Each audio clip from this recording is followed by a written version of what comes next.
Hello and welcome to this week's Student Experience podcast. Joining me today is Jane Schueler. Jane is an award-winning brain fitness and high performance strategist. She's the director of the Brain Fitness Academy. She's also the founder of Calm Zone and an internationally published author. Jane develops neuroscience-based tools, techniques and programs that focus on how to set the brain up for success. With more than a decade of neurotechnology research, brain science education, and a formal background in computer science, data analytics, neuroscience, and psychology, Jane applies all this expertise to the education, corporate, and sport sectors to optimize performance and well-being. Welcome, Jane. Oh, hi, Tanya. I'm so happy to be here today. It's great to have you. And now audience don't know, but we had a really great chat last week just talking about doing this. So I've been really excited about getting back into this again. Now, the big topic that we really spoke about and we're keen to talk more about today was our brains and COVID. And particularly that sort of emotional impact that isolation and the whole change of things has had. And we're not seeing a lot of that being discussed in any forums, really. Everyone's talking about when we get back to normal, but it's not going to be the same. And it's not just about coming back on campus or, you know, returning to the way things were, because we're not at the moment the same people we were going in. Do you want to give us a bit of a chat, share a few of your thoughts about that? Yes.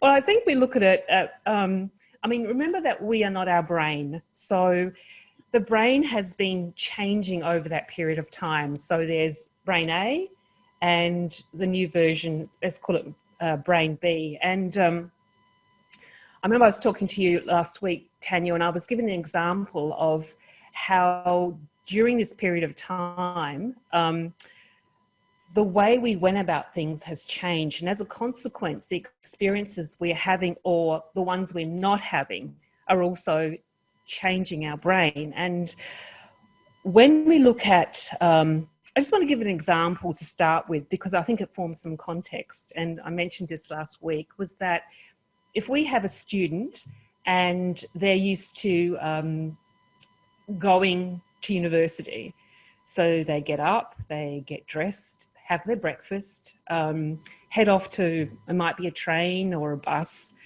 and go to uni. And normally it would happen that we don't even consider what happens on that journey.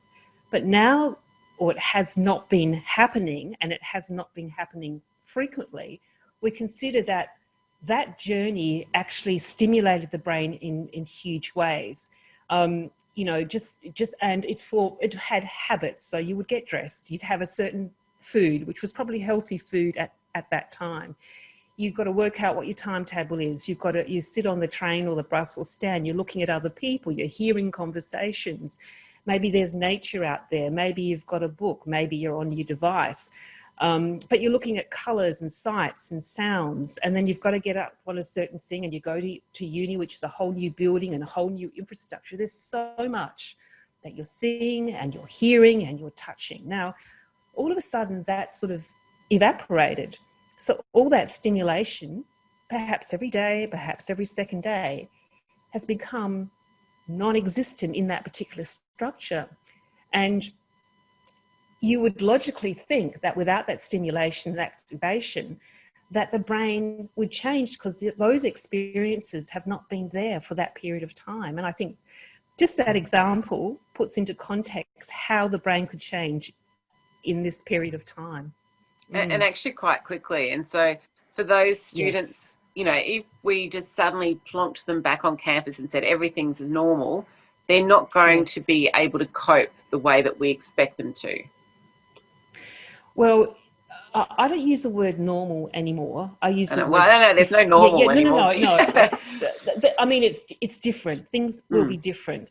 But and that's true, that the coping mechanisms are different. You know, are they maintaining eye contact? Can they maintain a conversation? Forget about looking at a screen. but some of these communication skills which haven't been used that often. To me, the centerpiece of the structure or performance at university is the lectures. They tend to, there's a timetable, and usually everything goes around that timetable, your pracs and meeting up with people and having lunch, whatever it might be. But when that infrastructure is completely gone and there is independent learning, lectures are online, but they're not necessarily as a designated time, that whole structure and the mode you go of operating and the organisation that brain had of timetabling is also gone as well. And so when you're looking at students coming back into the system, they have formed completely different habits now, different mental habits in terms of organisational ability, because they're quite scattered and probably lost, and also feel much more confused and disorganised. So when we look about coming back on campus, there's all these other elements that never existed before. And I think, again, what we were talking about, we can talk about stress and we can talk about elements of that, but we really got to get to the foundation of it all. And that is, how now is that brain set up to cope with the transition back into a system, which will be different as well. Yeah, and adding to that, the whole thing of so many people who do study on campus, a key part of that is that social experience, which, you know, we can't be that close again, and people will feel uncomfortable being near other people and, you know, talking to other people. And so that's going to complicate things for quite a while to come. Yes, I think there's an element of anxiety, and it's take stress just out of the picture for a minute, because that's a whole ball game of different things. But there's an anxiety of, at times, interaction. You know, as I was saying before, just eye contact tells us a lot about trusting and understanding and gestures and things like that. So putting everyone at proximity, would that be the word? At a certain proximity is not a natural, it's not a natural process. And it's, when you're looking at the emotional part of the brain, to be distant from someone, it feels like loneliness. So, you know, there's an element of being lonely and loneliness, sort of being lonely and alone. And you can now be in a room and feel alone because you're at a distance, so your interaction is different, you're much more distant in your conversation, but we need that bonding. And that's what student life is meant to be about, is making new friends and, you know, interacting and brainstorming. And you can't effectively do that at an arm's length. Yeah, and like if I think about the way that most lecture theatres tend to be set up, and, you know, tute rooms and everything, is you're all facing the front. It's still that very sort of industrial age, you know, the expert at the front of the room. And no matter how much we're changing, you know, talking about, you know, flipped classroom experiences and, you know, more interaction and things, people are used to sitting next to someone almost with blinkers on. So you can sit next to a perfect stranger and not make any communication at all, because you're focusing on what's happening in front of you, and it's like no one else exists. And then we've gone into the online Zoom, lots of little windows, and you got used to seeing other people's faces face to face too, and you can actually see what your lecturer looks like because they're right close instead of, like, you know, way down the front, far away. And, you know, and then we've switched back to this other version again. And I can sort of see how, you know, when you're talking about how our brain rewires for different situations, you know, it'll be interesting to see what people are expecting, what they feel comfortable with, and how they, even though they think, well, this is what I want to go back to how it was. If it is how it was, you know, it's not going to feel the same for them. So there's going to be, I think it's going to then trigger on other things in terms of, you know, well, I used to be okay with that. So it must be something else that's failing me, something else. And you know, at the moment, a lot of people look external for that sort of thing rather than what are the things that we need to do to help our students prepare and reframe their brains. And and all that sort of thing. I think the one thing that's important, we've also got to look at reinvention and opportunity here, particularly in the education system. I mean, it will be different, but even in addressing some of these issues, I go back to the brain science. If I can talk to, I ran a program called Happy Little Neurons. I love that. That sounds so cute. And that course is coming out too. But I, because I made neurons and they had personalities, and these were kindy children, to talk about how their brain worked in a very, I wouldn't say simplistic, it's almost like a clever way of talking about neuroplasticity and wiring up the brain and what the brain does, because it does more than think. It regulates things, our heartbeat, and you're talking about children about these things. But the important point they understood by the end of it, and this is the key thing, is they are not their brain. So if they can't draw a bird yet, which they wouldn't, that's got nothing to do with them. That brain is not at that stage of drawing that way. Or if they're afraid of trying something, it is simply because, and I use my neurons for this, that the two neurons haven't made friends yet. In other words, the synapses haven't formed, the connection hasn't formed. So if we take that, and they're brilliant students, if we take the context of explaining, taking a step back and saying, if we look at the COVID brain, or if we look at the student brain, and we could actually put it on the table and look at it, besides being very weary, probably grayer than it's been before, a little colourless, but that might have been some pruning of synapses during that time. There may be some new circuitry that's been developed. And because of sort of, the isolation, that emotional area must be so drained. So if we come back in terms of students adjusting, because adaptability and flexibility is the key skills, I believe it needs to be explained or portrayed in a different sort of way. Not to be told, but to look at what may have happened during that period of time. Therefore, it isn't your fault, you're not to blame, but you can take responsibility for re-changing and retransitioning it.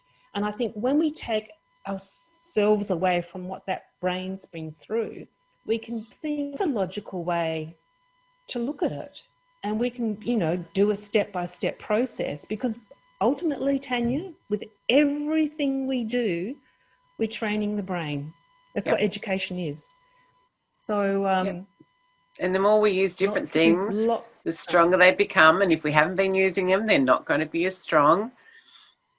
Yes, that's right. And it's okay to feel the way you do or have the thoughts that you have. But now that we know that, it's time to move forward. And if I could just add one more point there while it's whirling in my head. Yes. And this, again, is a really key point.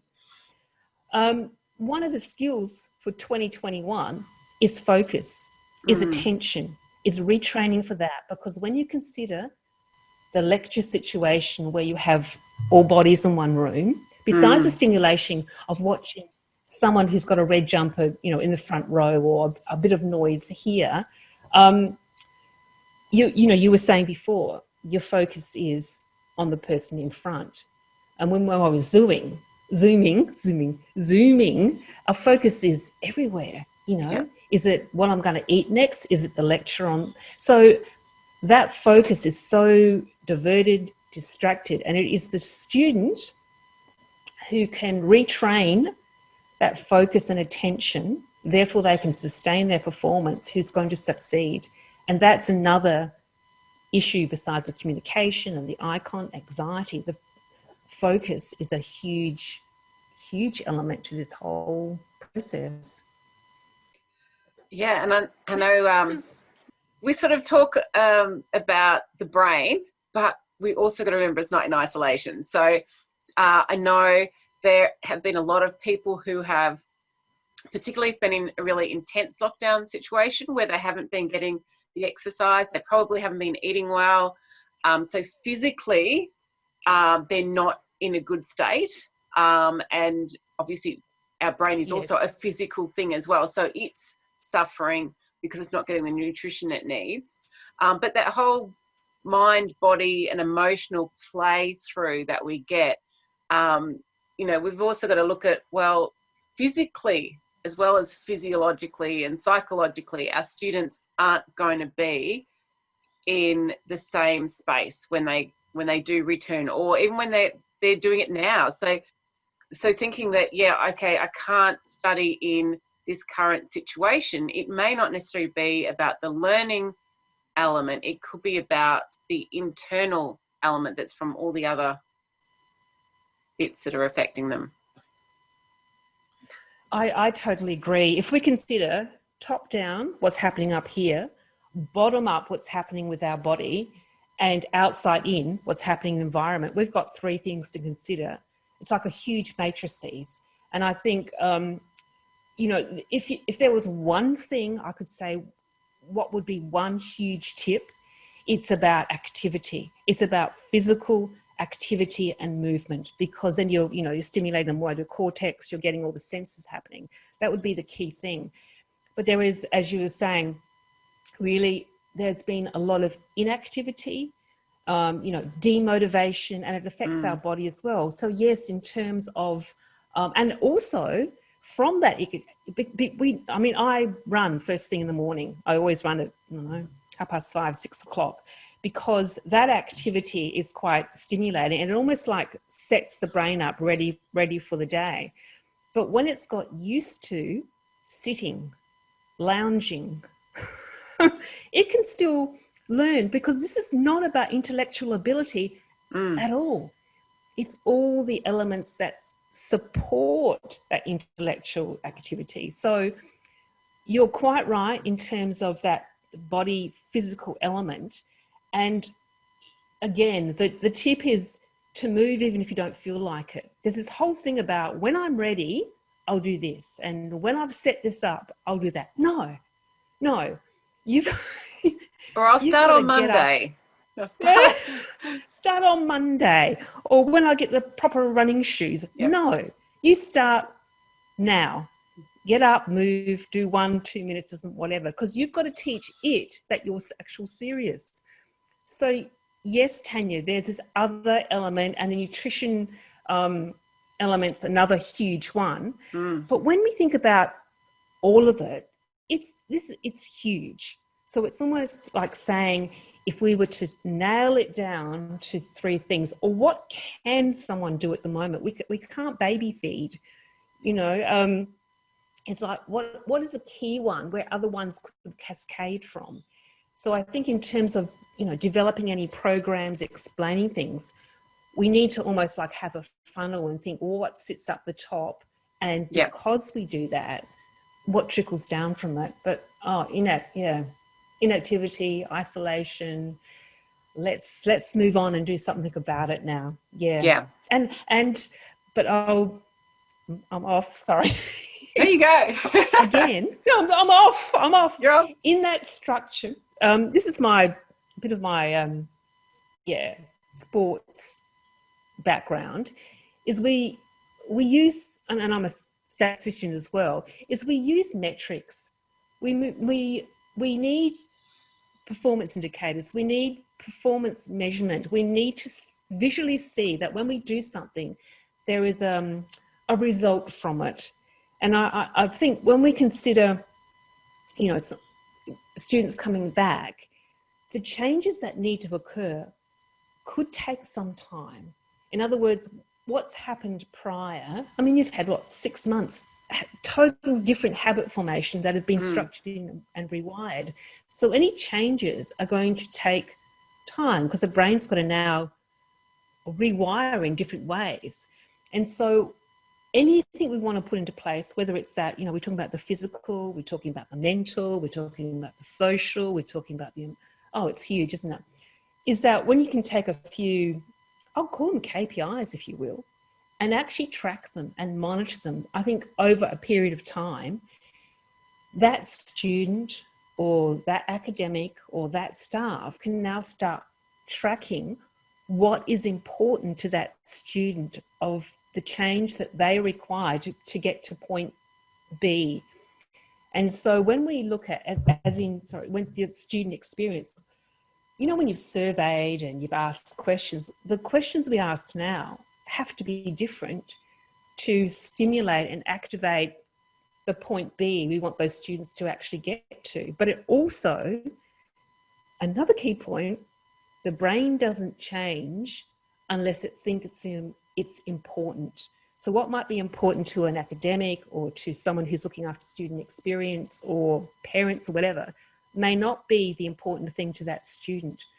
So, and I think never before have we needed really to differentiate, I'll say students out to actually get the result or the impact that they need to carry on with their studies in terms of their career. Because I'm just going to make another point.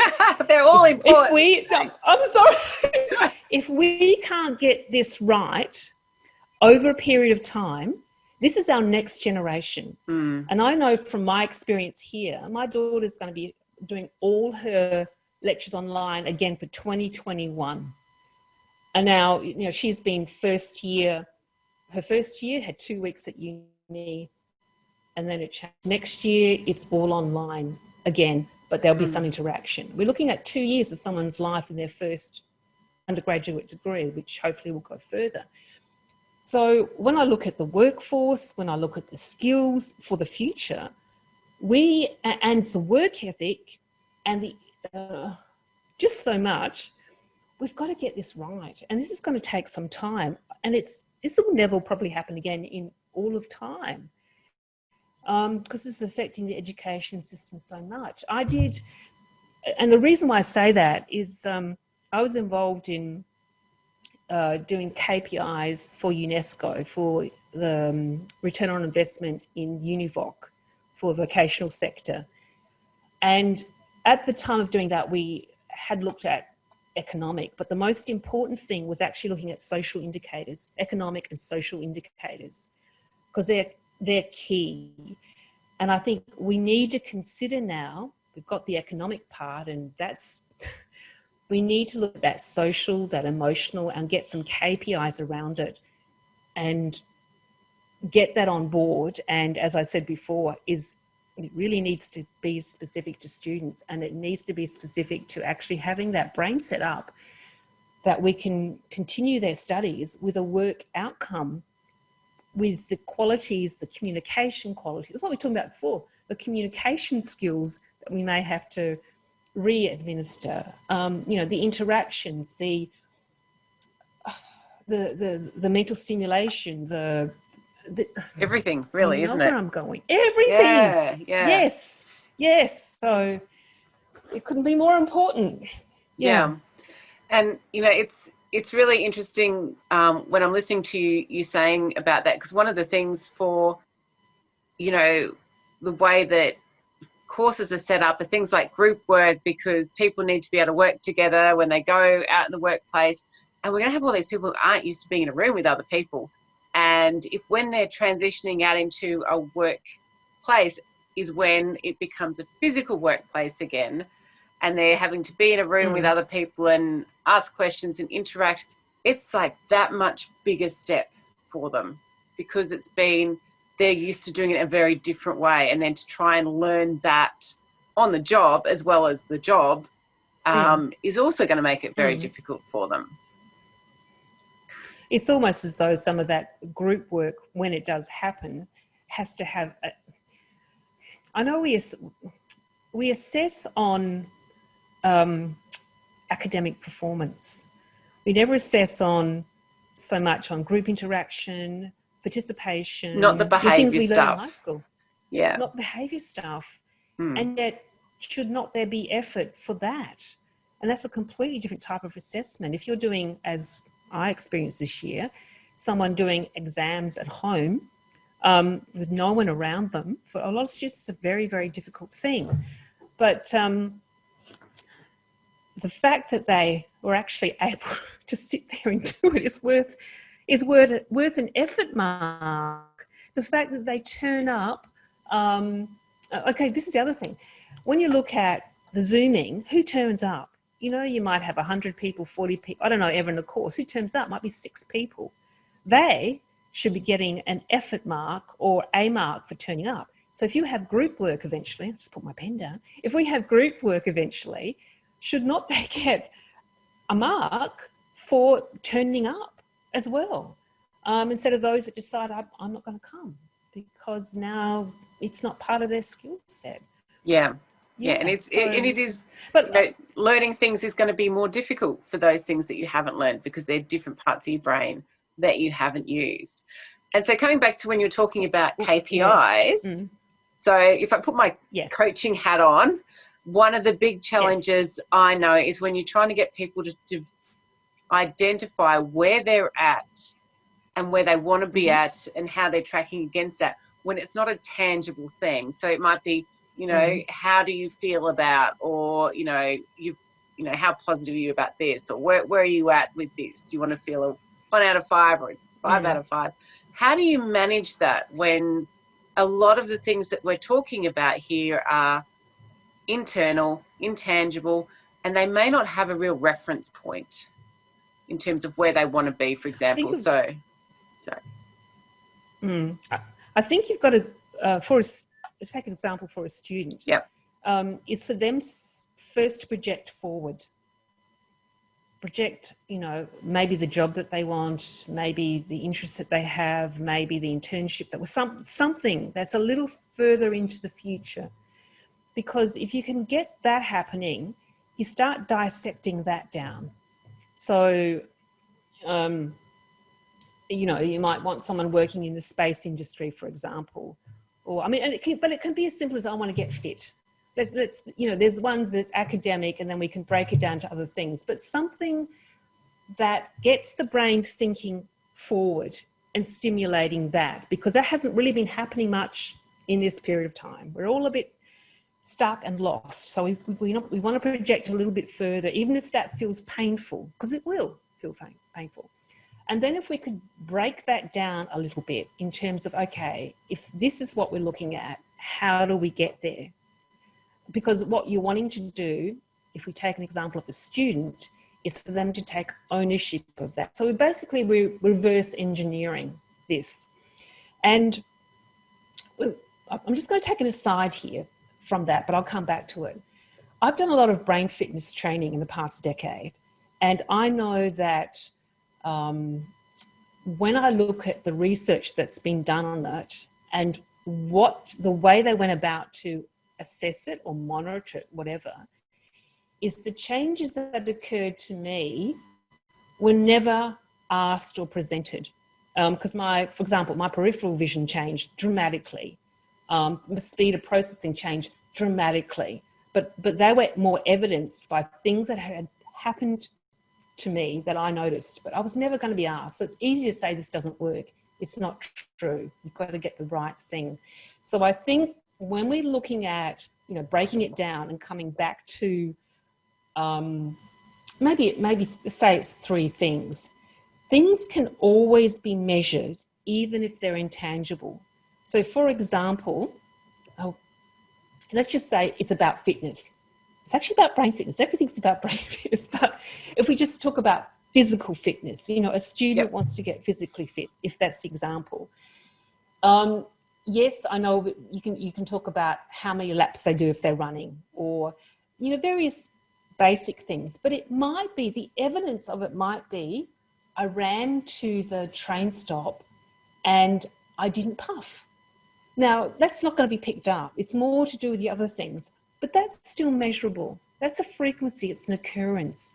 So I do believe that most intangible things in some way can be quantified in some way. And when I look at return on investment in social indicators, you can do it. You can break it down to that. So it is possible. Same as if you're measuring focus.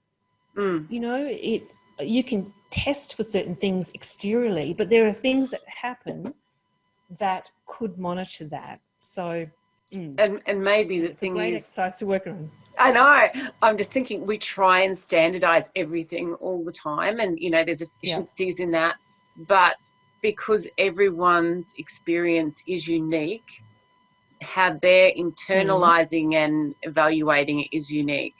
That by asking everyone the same questions, we're not going to get a real picture of how everyone is actually affected, or how they're changing, or how No. they're performing. So having to think differently. And I know we're sort Yes. of, I was creating a survey yesterday, and I had a lot of open-ended questions because I wanted to get information out of someone. And the Mm. survey came back as like severe, you know, failure because it's got too much open-ended questions. People won't want to complete it. It's like, well, actually, maybe it's because we assume that, or because often the questions we ask aren't interesting to them.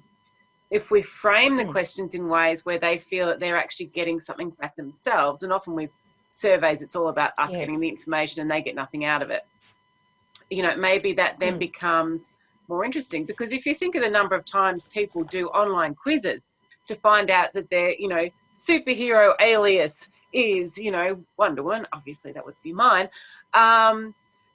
You know, it's not that people don't want to do those things, but they only want to do it if they get something out of it for themselves. And we just not, that's the Well, part we aren't doing well. well, that's what I was just say. I was just going to Mm, talk about the quiz, because you get quiz funnels and things like that. Is what you're trying to do. The more specific you are, the more it's easier to answer.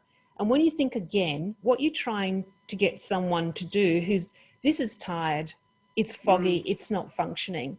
So you want this to give you an open-ended question to I don't know what. So the more specific it can be, and the more, I won't say entertaining, I might say engaging it can mm, actually be.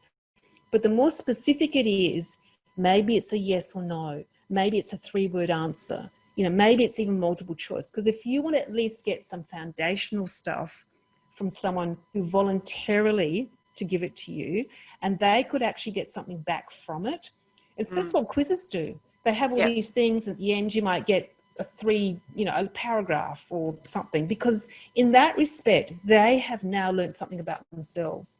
If you want just someone to give stuff, they don't know what's going to happen to it, what's the point of it.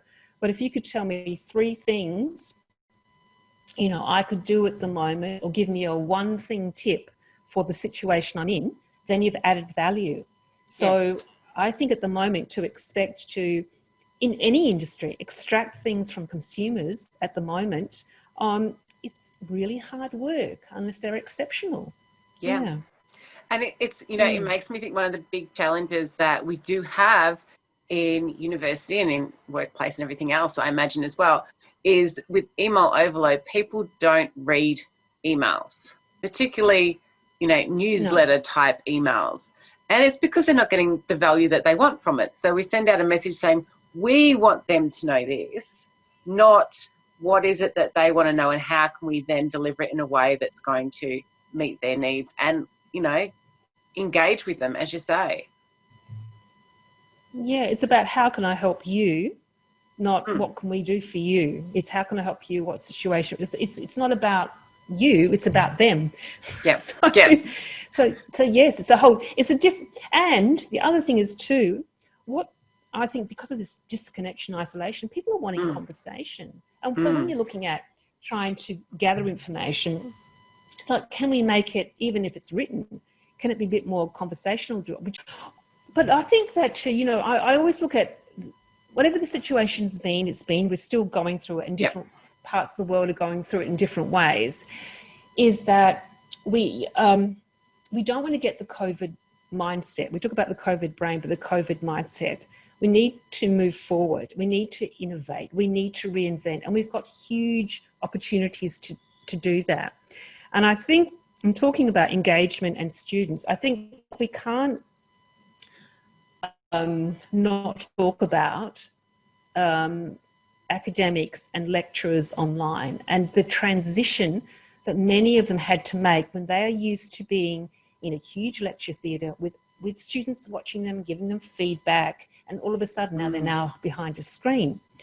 And I think when we talk about you know, you want to be there to help a student, but you want to know how you can actually help. When, again, from my experience, from what I'm seeing, you've got lecturers who are challenged by this, and those who try to engage students, even if, you know, even if you wore the same scarf every time you're on a group chat. You know, someone might say, oh, you got your red scarf on again. So you're actually being acknowledged. And I think when you're looking at that level, that intimate, more personal level, you're actually engaging in a different sort of way. And I think we need to really sit back, actually enjoy some of it as well. Sit back and think things are different. We can take some of what was, we can embrace some of what is, and we can revolutionize a whole new educational way with the three together. So, and because students' life is very different now, it's a necessity. We can't plonk them back in the same way without understanding that the brain has changed, has rewired, and what do we want it to look like for their own future. Yeah. Yeah, and I think that sort of brings back the point that it's not just the students whose brains have had to adapt. No. And I know I went to it was on Zoom. I went to a conference the other day. I loved it. I don't have to travel. You sat on your seat. I did. Yeah, but you got front row seats. I know, it's great. And I didn't have to pay for travel or accommodation. It was fantastic. But the first series of things were all talking about how the staff were feeling vulnerable and the staff were feeling uncertain, and it sort of created this more level playing field, because before they did the same thing all the time, so they knew what they were doing and students didn't know. And so the increase in I think the increase in that sympathy or the empathy and the understanding of what students were going through was much higher. I think, and at the end of the day, we can't say that it's just online that's made teaching difficult, because there are always some people who are never going to be good teachers anyway, wherever they are. But there were always, it is, as you say, it's an opportunity for us to rethink this, but we've got to create the space for us to, do that, because we've just been rushing from one thing to the other. So people's brains haven't been able to really think about the path forward for themselves and for their students and their courses and everything else. So their brains are also in that sort of chaotic state. Loop. Yeah, that's right. It is chaos. And the other thing that's sort of interesting is, if we look at the chain, there's the student, and there might be the academics and those that support the students, but then there's also the staff. In terms of, again, we've all been through this together. And so when you're trying to help someone, let's just say set their neural path, but no, set their path, that person who's trying to set their path, they have pressure on them when they're not sorted out. And then they've got someone who they report to, and they're in the same boat. So it's interesting there's that chain reaction, as though someone's going to come along and rescue all this. But we're in this boat together. We're all captains, of this ship, and we all want it to float beautifully. So there is not a greater time to be united from different perspectives. And this is about innovation. So much innovation. There is no leader at this point in time. Yeah. But we need to lead. Yeah, that's right. So grand opportunities. Yes. A lot of creation. And tracking and measurement of as well. Yeah. Yeah, and I feel like I just want to say, everyone, you need to do my Lunch-Learn program, because this will help you reset your brain. Tell you what's going on. I don't go into the neurons are friends bit, but maybe I should. Slow down. That sounds awesome. But no, just rethinking and and I guess that being kind to yourself as well. Being kind to yourself, being kind to others, and instead of worrying about, is our assessment consistent with other years? It's a whole new ball game. If it's a bit easier this year, that doesn't necessarily mean that they're not performing at the same level, given a different situation. You can't measure apples and Well, oranges. That's right. So I mean, there's been adjustments made for that, but next year's going to be a whole, because you're coming in it from a different angle in 2021 than in 2020. Who would have imagined that the whole education system would be so impacted? Yeah.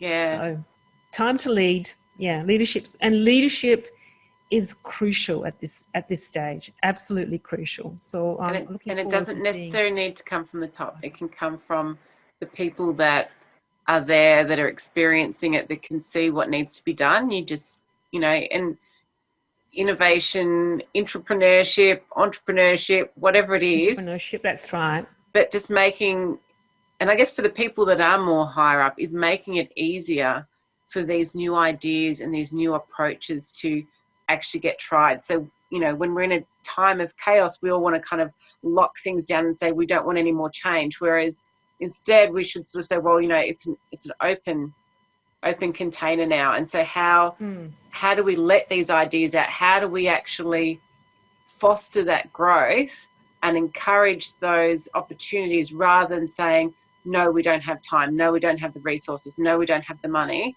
What can we do to enable these things, and possibly to, higher priority than doing the traditional things? And saying, okay, well, this might work better. So how do we do that? Yeah, because I think it is also about being resourceful. And I think sometimes the greatest creation, innovation, is when you have to be resourceful. And it's the magic of what you've just said, because you think of, there's the student voice, and we're not talking about, we're talking about adding it to the table. So if we look at education in the higher sector as being 360 and others stand around it, simply because there's a different perspective. And all of those are vital and important, and anyone can have a voice. It doesn't have to come from the top. So I think it is a time to listen, and how we can unite, how those things interact. It's a bit like we were talking about, your three circles. What are they? Your three mind, body, and emotions. Yes. Well, imagine if we had, yes, that one. But imagine if we have actually quite a few circles, and there's this little bit in the center. That's actually what we're looking for. But all the ideas and fabrics are having on the outside. So it's going to be so very interesting, the conversations that will be had during that time, including those, and this is when innovation becomes also crucial, is looking beyond your industry.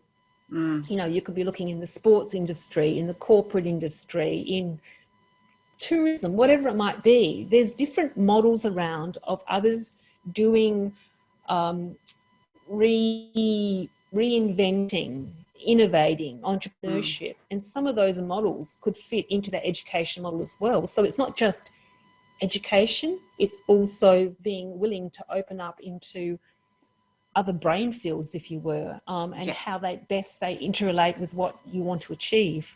So it is very exciting times, come off the back of something incredibly unusual, incredibly brain-changing, really. Brain-changing, world-changing. Brain-changing. Yes. Well, that's the world in there, Yeah.